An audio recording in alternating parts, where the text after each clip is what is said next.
Why, hello everyone, this is your friend Anya and welcome back to my YouTube channel. Today's video is going to cover installing Conda, or specifically Miniconda, on your Linux device. Now I'll be demonstrating this installation on Ubuntu. The steps should be able to be recreated easily on any major Linux distribution with some slight modifications. Well, what is Conda and why should we even care about it?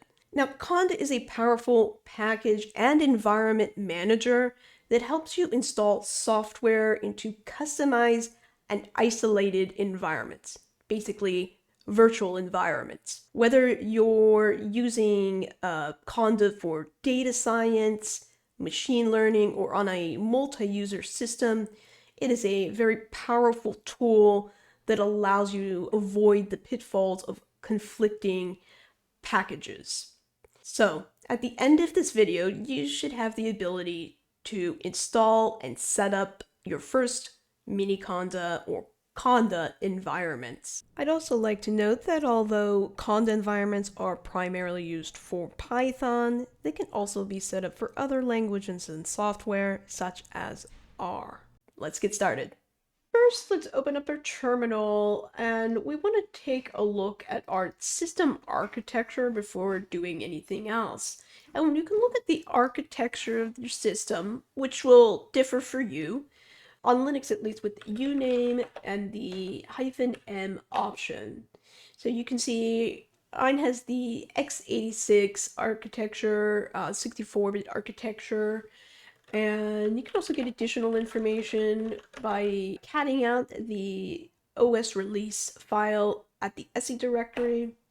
So you see here, I'm just running Ubuntu 22.04 long-term support, or Jammy Jellyfish. We'll go ahead and travel to the Anaconda repo at repo.anaconda.com, which I'll have down in some kind of description.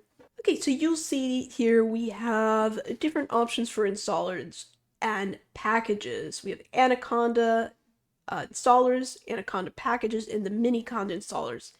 We want to install Miniconda. Miniconda is the minimal way to bootstrap Conda onto a system, whereas Anaconda is going to have just more curated packages. So we'll click on this link down here, view all installers. Now we're here and you can see that there are the installer scripts that you can run to install Miniconda. This will depend on your operating system as well as, again, your system architecture. So you see we have Windows, Mac, with different architecture, x86 as well as ARM64. Now for me, I'm going down here where Linux begins, and I'm going to copy the link address for the x86 architecture. Open back up your terminal, and we will finally download the installer script. So we'll just do a wget and then put the link, the full link with the installer script.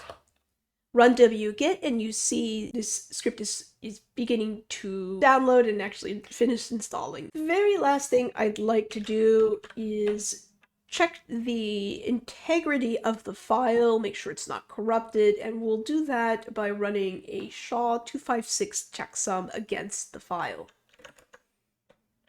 So it's SHA-256 sum, and then just put the name of the script.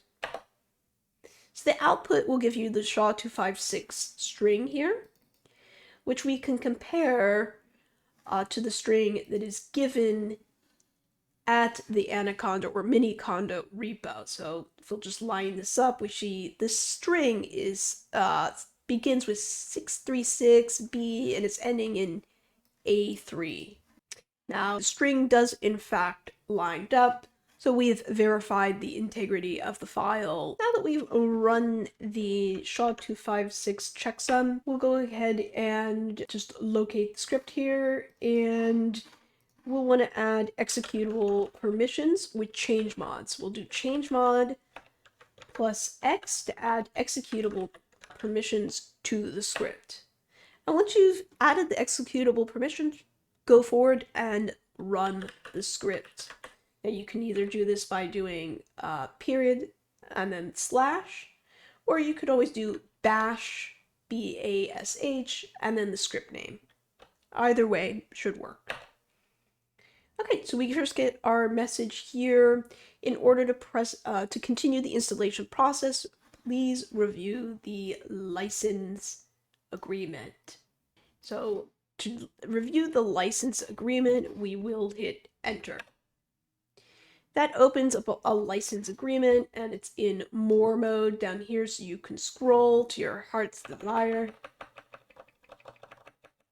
But I've read it mostly, so I'm going to hit Q to exit. And here's a new message down here. Do you accept the license terms, yes or no? Well, to proceed, we do have to enter yes.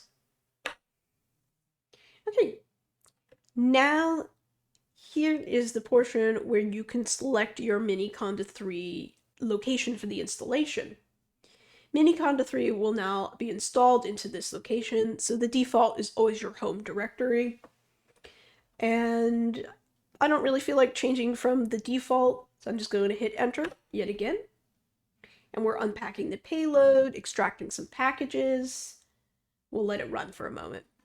Okay, so you could now decide whether you want the shell to automatically initialize on startup by running this particular command. I'm not going to do that personally, so again, I'll press enter. And you'll see, you get one more message here. You have chosen not to have Conda modify your shell scripts at all. To activate Conda's base environment in your current shell session, we'll have to run this particular command. Okay, so when you actually paste this in,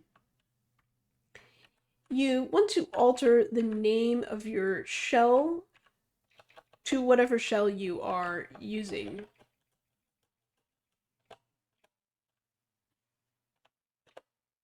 So it'll be .bash for me, and then we're adding back in hook, and we'll close the quotations as well. So what does this line do? What does this command do?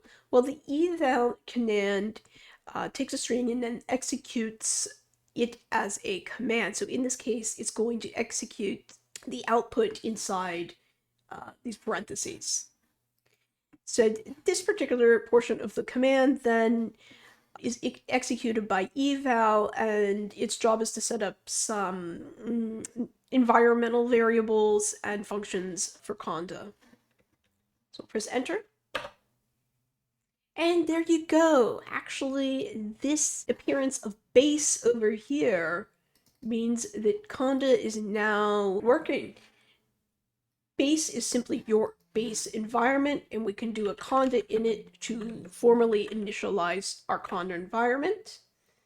It essentially was initialized already, but that's what you would do if you didn't see that base next to your username. You'd run Conda init to initialize. So now with the Conda base environment, we can run Conda related commands. Here you go. You see some common commands, which we'll go over in just a minute.